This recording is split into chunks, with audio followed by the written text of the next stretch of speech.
모두가 자신을 두고 장난질을 하는 것 같은 와중에 제인에게 문자 한 통이 옵니다. 발신자 불명. 오늘 밤 강 회장의 사무실에 가서 서랍의 세 번째 칸 안쪽을 확인하시오. 이게 무슨 일일까요? 그냥 넘길 수도 있는 문자였지만 강제인은 안 그래도 아버지의 죽음이 뭔가 미심쩍다고 생각했기에 가보기로 합니다. 그리고 강규철 회장의 사무실에서 결국 낡은 USB를 발견하게 되는데요. 제인이 USB의 데이터를 파헤치던 중 충격적인 사실이 드러났습니다. 강규철의 심장마비는 우발적인 사건이 아니었습니다. 황기찬은 단순한 실행자에 불과했으며 진정한 배후는 강세리와 YL그룹의 경쟁사인 제이슨그룹, 그리고 YL 내부의 비밀스러운 이사회 멤버들이었습니다. 강규철은 YL그룹의 불법 자금 세탁과 비밀 계좌를 폭로하려 했고, 이는 제이슨그룹의 이익과 YL 내부 반대파의 권력을 위협했습니다. 세리는 기찬의 야망을 이용해 그를 조종한 것이었습니다. 그녀는 기찬에게 강규철의 심장마비를 유발할 약물을 몰래 건넸고, 기찬은 회장실에서 격앙된 대화 중 약물을 강규철의 음료에 섞었습니다. 제인은 USB의 파일을 분석하며 세리의 비밀 이메일을 발견했습니다. 기찬, 이번엔 실수하면 안 돼. 회장이 사라져야 우리가 살아. 세리의 메시지는 차갑고 날카로웠습니다. 제인의 손이 떨렸습니다. 그녀의 절친, 그녀의 가족이라 믿었던 세리가 아버지의 죽음을 설계한 주범이었습니다. 하지만 데이터 속에는 더 충격적인 단서가 있었습니다. 강규철이 마지막으로 남긴 영상 파일. 화면 속 아버지는 창백한 얼굴로 속삭였습니다. 제인아, 내가 죽더라도 진실을 찾아. YL의 비밀은 내 손에 달렸다. 영상은 갑작스럽게 끊겼고 마지막 장면에서 강규철은 숨을 몰아쉬며 어딘가로 전화를 걸고 있었습니다. 제인은 혼란에 빠졌습니다.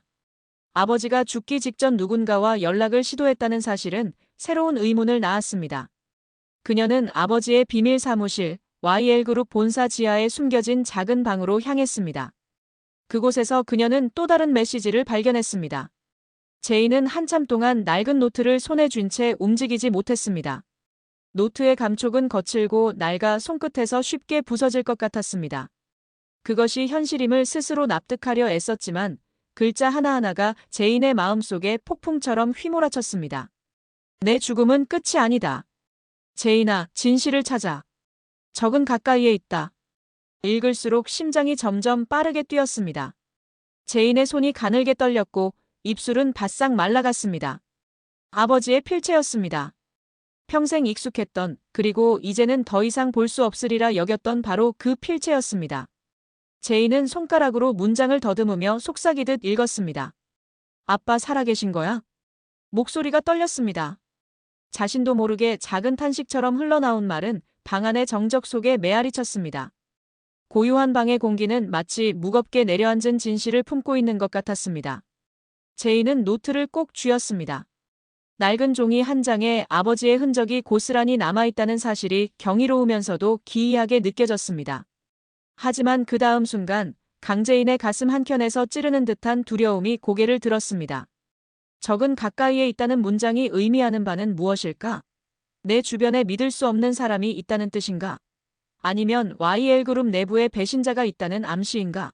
제인은 숨을 깊게 들이마셨습니다. 주변의 모든 것이 의심스러워졌습니다. 만약 이게 사실이라면 아버지는 왜 이런 방식을 선택하셨을까? 질문이 꼬리에 꼬리를 물며 머릿속을 맴돌았습니다. 강규철.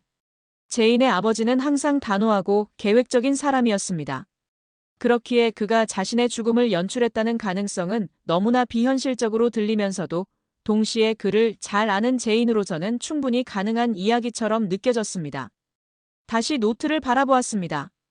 마지막 문장 아래에는 익숙한 손글씨로 덧붙여진 복잡한 숫자와 기호가 있었습니다. 제인은 그것이 좌표라는 사실을 직감적으로 알아차렸습니다. 그 좌표가 가리키는 위치는 낯설지 않았습니다. 서울 외곽, 사람들이 오가기를 꺼려하는 낡고 버려진 창고였습니다. 몇 년 전까지도 YL그룹의 폐기물 관리 시설로 쓰였던 곳이었습니다. 기억 속에서 점점 잊혀져가던 장소가 지금 이렇게 다시 제인의 삶 속으로 끼어들 줄은 몰랐습니다. 아빠가 정말 그곳에 있는 거야? 아니면 다른 무엇인가를 찾으라는 건가? 제인은 깊은 혼란 속에 빠져들었습니다. 창고가 가리키는 의미는 무엇일까? 제인의 아버지가 정말 죽음을 가장하고 무언가를 준비하고 있는 것이라면 그 이유는 무엇일까? 그는 YL그룹의 부패를 없애기 위해 어떤 위험을 감수하고 있는 것일까? 하지만 혼란과 두려움은 곧 결단으로 바뀌었습니다. 아버지가 살아있을 가능성, 그리고 그가 제인에게 무언가 중요한 일을 부탁하고 있다는 사실은 제인의 마음속에서 강한 책임감으로 자리 잡았습니다. 손가락 끝에서 아직 떨림이 남아 있었지만 제인은 그것을 억누르며 자신에게 말했습니다. 진실을 찾아야 해. 무슨 일이 있어도. 한편 제인의 머릿속에는 끊임없이 걱정이 맴돌았습니다. 만약 적이 정말로 가까이에 있다면 그게 누굴까? 제인은 YL그룹에서 제인과 가까운 이들의 얼굴을 하나하나 떠올려 보았습니다. 믿었던 사람들조차 지금 이 순간에는 모두가 수상해 보였습니다. 제인은 노트를 조심스럽게 가방 안에 넣었습니다. 숨겨진 아버지의 비밀 사무실을 마지막으로 둘러본 뒤 방에 불을 껐습니다. 제인이 떠난 후에도 그 방 안에는 정적이 맴돌았습니다. 오랜 시간 동안 잠자고 있던 비밀들이 이제 막 깨어나기 시작한 듯 했습니다. 밖으로 나와 차에 올라탄 제인은 GPS에 좌표를 입력했습니다. 목적지는 단 하나, 서울 외곽의 그 버려진 창고였습니다.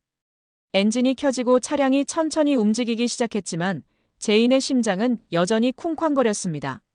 긴장과 설렘, 그리고 다가올 진실에 대한 두려움이 혼재된 그 감정은 제인을 미치게 할 것만 같았습니다. 아빠, 정말 무슨 계획을 세우신 거죠? 당신은 왜 나에게 이런 길을 남기신 거예요? 차가 어두운 도로 위로 빠르게 달려가는 동안 제인은 점점 더 깊은 수렁으로 빠져들고 있었습니다. 제인은 도윤에게 이 사실을 털어놓았습니다. 도윤, 아버지가 살아계실지도 몰라요. 하지만 이건 함정일 수도 있어요. 도윤은 고개를 끄덕였습니다. 제인 씨, 같이 가봅시다. 진실이 거기 있을 거예요. 두 사람은 창고로 향했습니다. 어두운 창고 안, 먼지 쌓인 바닥에 은호의 신발 한 짝이 놓여 있었습니다. 은호야. 제인의 비명이 창고를 울렸습니다. 그녀는 신발을 집어들었고 그 안에서 작은 메모가 떨어졌습니다. 제인, 조심해.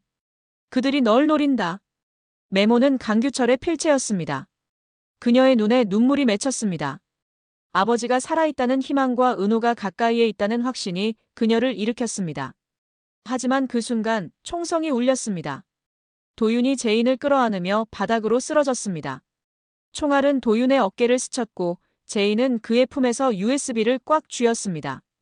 도윤 씨, 괜찮아요? 그녀의 목소리는 떨렸습니다. 도윤은 이를 악물며 말했습니다.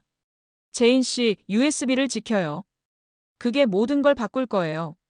제인은 그의 피로 물든 셔츠를 보며 오열했습니다. 하지만 그녀의 눈빛은 단단했습니다. 황기찬, 강세리, 그리고 너희 뒤에 있는 모든 인간들. 내가 너희를 무너뜨릴 거야. 화면은 제인의 단호한 얼굴로 줌인됩니다. 그녀의 뒤로 YL그룹의 유리탑이 보입니다. 바람이 그녀의 머리카락을 휘날립니다. 이건 시작일 뿐이야. 여왕은 돌아왔다. 여왕의 집은 배신과 복수의 소용돌이 속에서 강제인의 여정을 그립니다. 강규철의 죽음 뒤에 숨겨진 비밀, 은호의 행방, 그리고 YL그룹의 부패. 과연 제인은 진정한 여왕의 집을 되찾을 수 있을까요? 그녀의 복수는 성공할까요? 아니면 더 깊은 어둠으로 그녀를 끌어내릴까요? 매주 월금 저녁 7시 50분 KBS ETV에서 그 답을 확인하세요. 당신의 심장을 쥐고 흔드는 드라마가 기다립니다. 재밌게 들으셨다면 구독과 좋아요, 알림 설정 부탁드려요. 지금까지 여왕의 집에 숨겨진 비밀들을 추측해보는 라면 비디오였습니다. 감사합니다.